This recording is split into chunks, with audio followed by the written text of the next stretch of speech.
Hi, this is Chuck out here at Midori Farm.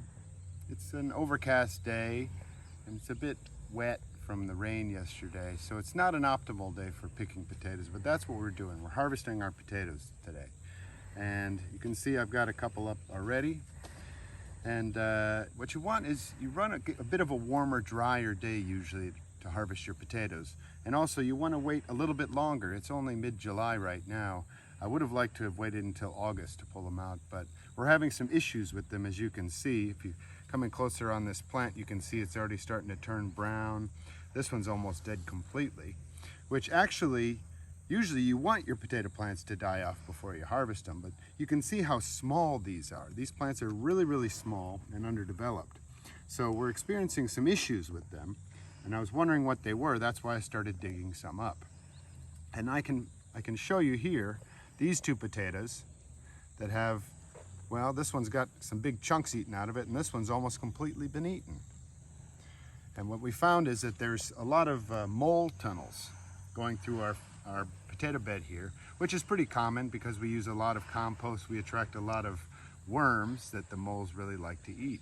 And the moles really don't bother the potatoes too much. However, there are other smaller rodents that do like to eat potatoes, that use the tunnels to find the potatoes. And that's what's been happening here. And that's why we're getting this die-off when the plants are still small. And that's why we're going to harvest them so early. Again, we usually wouldn't harvest them this early because we're not going to get as many, but better to get some than have them all eaten by these rodents. So I'm going to show you what I'm going to do here with this mound of potatoes right here. I love using my hands to harvest potatoes because I love touching the soil. So what I'll do is I'll just dig down underneath the soil there, pull up the entire plant, and let the potatoes sift right through. Again, we're harvesting these pretty early, so these potatoes are not only undersized, but there's just not that many of them, which is very disappointing. But again, if I wait too long and the plants are dead, that's not good for the potatoes. And also these rodents getting in here are gonna have the lion's share of them, which has already happened to my carrots and my potatoes on my other fields. So better to get them out and get some rather than give them all to the rodents. So I'm going to keep doing this, and then we're going to set these out to dry. You want the skins to harden off before you store them, and then we're going to have some nice potatoes this year. So thanks for watching.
Okay, well, we finished harvesting about 12 meters of potatoes right here, and this is a pretty poor showing for it, I must say.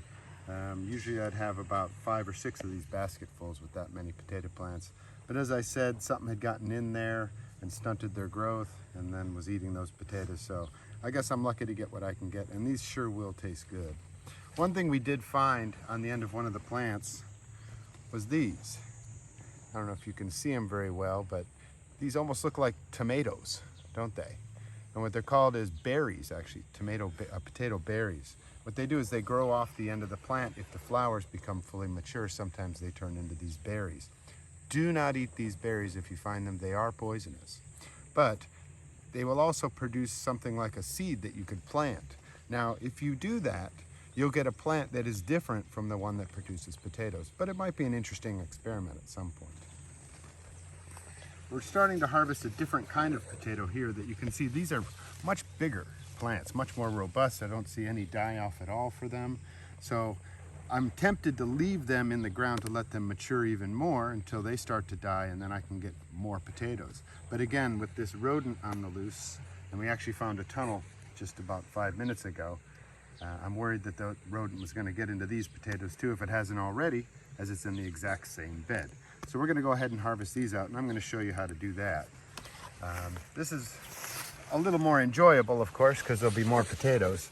But what I often do is I just grasp the entire plant, not roughly, but so I have all the branches, and then I just gently pull it up, shake off the dirt.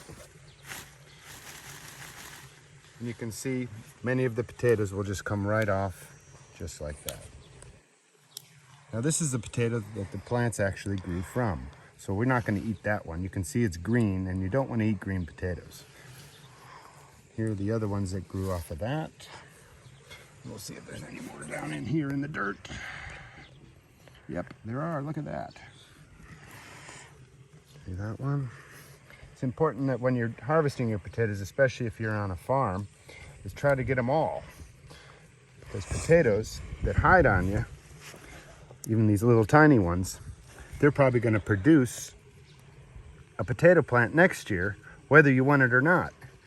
And I don't know if you're aware of this, but you shouldn't really grow potatoes in the same place year after year. They're subject to disease and other problems, so that you want to try to get all those potatoes up so you don't have these volunteer potato plants coming up where you're growing your cabbages or your broccoli or your tomatoes or something else like that. Well, here we are. We've finished our harvest. We've got just 2 baskets now, which is a little disappointing, but like I said, better than nothing considering something's been eating our potatoes. So we sure will enjoy these. We'll get them to dry out a little bit so that the skin can harden up and they can be stored longer. But otherwise, we had a good day out here. Thanks, buddy. Yeah. All right.